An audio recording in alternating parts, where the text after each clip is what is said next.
Oh, good morning. Good morning. I come armed with tissue. I'm like, I started printing, just typing in the description, day 18, Mother's Day letters, and I started to mess up. I'm like, oh, Sandy, come on, Sandy, come on, call to courage, call to courage.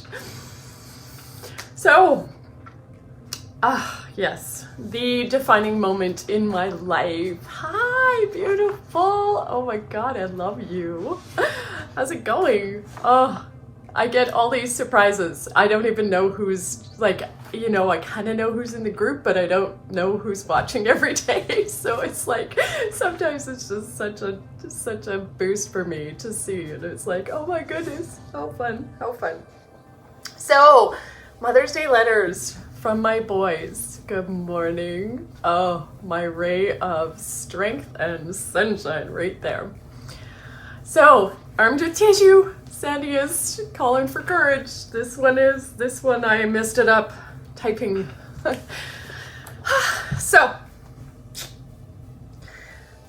I ended yesterday that I received my letter from Bodhi on Mother's Day. I honestly thought, so I asked Bodhi, and if you know Bodhi, Bodhi's my pretty chill guy. He's very sensitive, but he shows very little emotion. He's kind of been battered a little bit, not physically and whatever in his life, but he's super intelligent and he comes across super confident, and yet, inside we're all just struggling to be liked and loved and accepted, right?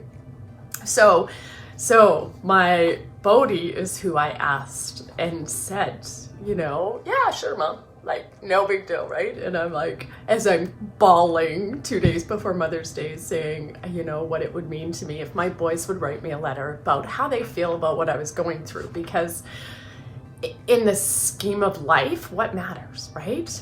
So, right. All right. So it's Mother's Day. Bodhi and Dalton are at work. Then I get a text from my middle son, Bodhi, with my letter. I begin to read, and I begin to cry. Then sob, then literally fell to my knees in disbelief.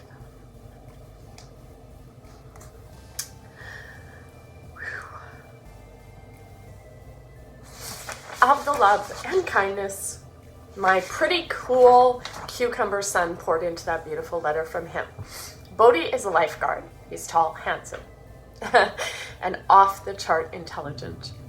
Bodhi doesn't hang out with us much, so the shock and disbelief were profound, to say the least. Here's his beautiful letter. May 13th, 2018. My name is Bodhi, and I'm the middle son of Sandy Schaffner McKee. My mom has to file for bankruptcy soon, and it must be one of the hardest things she's had to do. And she had to deal with me for almost 19 years. Winky face. Furthermore, I know she must be sad and embarrassed, but I don't believe that she has anything to be embarrassed about.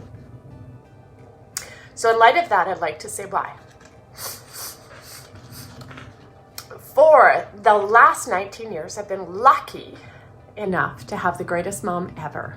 Throughout my life, she has put in more effort than anyone I've ever met to be a mom, a businesswoman, and a friend for a lot of people. I remember going swimming with her at our old pool, and everyone knew her as well as made a point to say hello because she had affected their life, helped them buy or rent a house, sell it, or just the things she'd do for us around the school, like cook pancakes at Rendezvous. She did everything she could to help and left a lasting impression on people.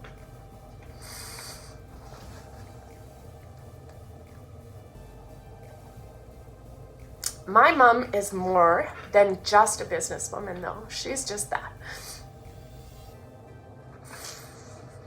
She's my mom. She encourages me to do more, even if I don't know what more to do.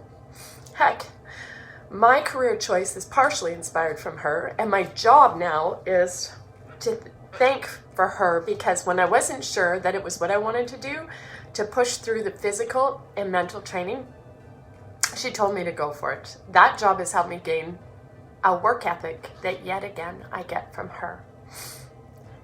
Even more than work, I learned to appreciate the small things from her. Whether it's a lunch date or the cereal that she hides for me because it's my favorite.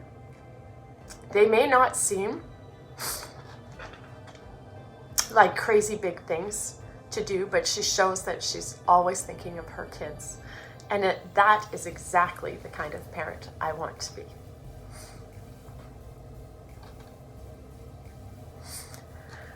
The message that I'm trying to say is that I have the best mom that I could have asked for. Now, it might seem cliche, but it's true. She's strong, intelligent, determined, fun, and the best. So,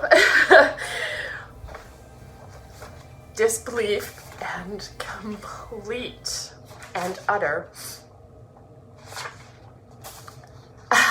humility and gratitude. And so there I am, like literally sobbing, like far worse than I am now. I actually could articulate sort of words, and like I was in a puddle on the floor, like puddle, and it was like, nobody can tell me I'm bankrupt. Who can tell me I'm bankrupt? I am the richest woman I know. I'm a fucking, pardon my mouth, billionaire all day long. And that was my moment. Absolutely mind-blowing. So I'm going to actually save Dalton's letter for tomorrow, you guys, because I'm sort of a little bit shaky.